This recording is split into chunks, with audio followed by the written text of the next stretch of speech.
Welcome to JPM PG College online classes from Political Science Department Class B first year paper first and today's topic is धर्मनिरपेक्षता।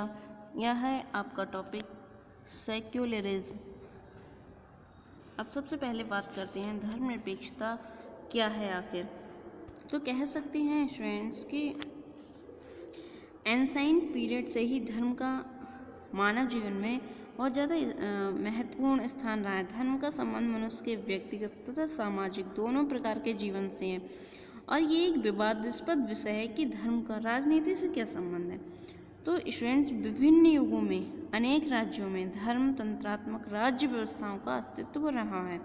आज भी कुछ देश ऐसे हैं जो किसी धर्म विशेष को राज्य का धर्म मानते हैं, जैसे कि इसका ताज़ा उदाहरण है पाकिस्तान और ईरान। और इसके अगेंस्ट दूसरी धारणा है धर्मनिरपेक्ष राज्य की, जिसका उदाहरण है हमारी भारत। तो स्टूडेंट्स, धर्मनिरपेक्षता को समझाते हुए पंडित जवाहरलाल नेहरू ने कहा है कि धर्मनिरपेक्षता का अर्थ अधार्मिक होना नहीं है, वरन इसका अभिप्राय सभी धर्मों का आदर करना है।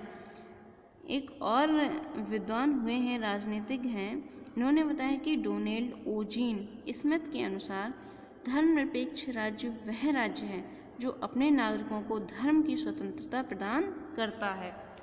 जैसे कि अब इसमें लिखा है, वो भी पढ़ सकते हैं स्टूडेंट्स।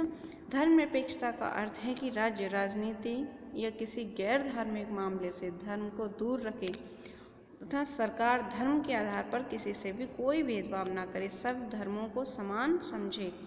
धर्मनिरपेक्षता का अर्थ किसी के धर्म का विरोध करना नहीं है, बल्कि सभी को अपने धार्मिक विश्वासों, मान्यताओं, त्योहारों आदि को पूरी आज़ादी से मनाने की छूट देना ही धर्मनिरपेक्षता है। धर्मनिरपेक्षता राज्य में उस व्यक्ति का भी सम्मान होता है। धर्मनिरपेक्ष राज्य उस व्यक्ति का भी सम्मान करता है जो किसी भी रिलीजन्स को नहीं मानता है। धर्मनिरपेक्षता के संदर्भ में धर्म व्यक्ति का नितांत निजी मामला है और उसमें राज्य तब तक हस्तक्षेप नहीं करेगा जब तक दो मूल अवधारणाओं में धर्मों की आपसी टकराव या मतभेद की स्थिति उत्पन्न नहीं हो जाएगी। अब धर्मनिरपेक्षता को संवैधानिक दृष्टिकोण से देखते हैं। लिखा है कि भारतीय परिप्रेक्ष्य में संविधान निर्माण के समय से ही धर्मनिरपेक्षता की जो अवधारणा थी वो निहित थी, जो संविधान के भाग 3 में वर्णित मौलिक अधिकारों में धार्मिक स्वतंत्रता के अधिकार अनुच्छेद 25 से 28 में स्पष्ट होती है। जो संविधान में मौलिक अधिकार हैं, जिनकी PDF स्टूडेंट्स आप पढ़ चुके होंगे, जो मौलिक अधिकार हैं उनमें 25 से 28 तक धार्मिक स्वतंत्रता यानी किसी भी धर्म को मानने या अपनाने की स्वतंत्रता भारतीय नागरिकों को भारतीय संविधान द्वारा प्रदान की गई है। नेक्स्ट, इसे दोहराते हुए 42वें संविधान संशोधन अधिनियम 1976 द्वारा हमारे संविधान की प्रस्तावना में पंथ निरपेक्षता शब्द को भी जोड़ा गया है। स्टूडेंट्स, अब बात करते हैं धर्मनिरपेक्षता का सकारात्मक पक्ष या फिर इसकी क्वालिटीज़ भी या इसकी विशेषताएं भी इसे बोल सकती हैं। लिखा है, धर्मनिरपेक्षता की भावना एक उदार एवं व्यापक दृष्टिकोण प्रस्तुत करती है जो सर्वधर्म समभाव की भावना से परिचालित है।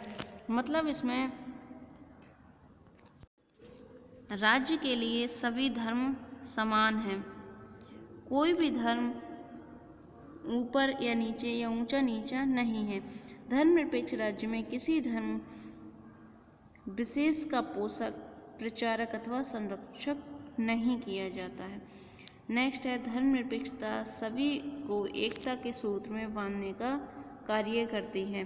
तो धर्मनिरपेक्षता एक ऐसा गुण है जो सांप्रदायिक दंगे या सांप्रदायिक भेदभाव को भूलकर सबको एकत्व के बंधन में या एक सूत्र में बांधने का कार्य करती है। नेक्स्ट है, इसमें किसी भी समुदाय का अन्य समुदायों पर वर्चस्व स्थापित नहीं होता।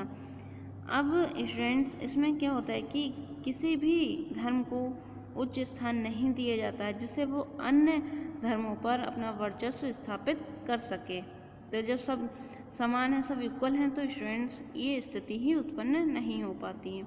नेक्स्ट है ये लोकतांत्रिक व्यवस्था को मजबूती प्रदान करती है तथा धर्म को राजनीति से पृथक करने का कार्य करती है। अब धर्मनिरपेक्ष राज्य जब सभी धर्मों को समान आदर दे रहा है, ये प्रत्येक व्यक्ति को उसकी रुचि के अनुसार उपासना पद्धति चुनकर अपने अपने धर्म का प्रचार एवं प्रसार करने की स्वतंत्रता पर भी ध्यान देता है। अब स्टूडेंट बात करते हैं धर्मनिरपेक्षता का नकारात्मक पक्ष। लिखा है, भारतीय परिप्रेक्ष्य में धर्मनिरपेक्षता को लेकर आरोप लगाया जाता है कि ये पश्चिम से आयातित है, अर्थात इसकी जड़ें उत्पत्ति ईसाइयत में खोजी जाती हैं।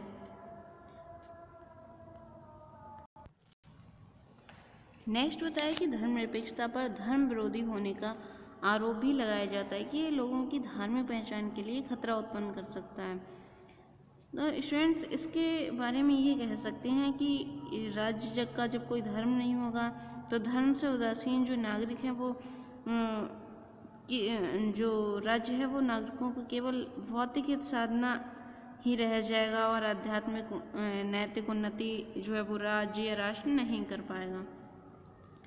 नेक्स्ट लिखा है कि भारतीय संदर्भ में धर्मनिरपेक्षता पर आरोप लगाया जाता है कि राज्य बहुसंख्यकों से प्रभावित होकर अल्पसंख्यकों के मामले में हस्तक्षेप करता है। मतलब जो बहुतायत की संख्या में है उनकी स्थिति प्रबल रहती है और जो अल्पसंख्यक हैं जिनकी संख्या जिसकी संख्या कम है तो उन सबको एक तरह से समान दृष्टिकोण से नहीं देखता है। तो स्टूडेंट्स ये थी धर्मनिरपेक्षता का अर्थ, परिभाषा और धर्मनिरपेक्षता की merits and demerits. Thank you students.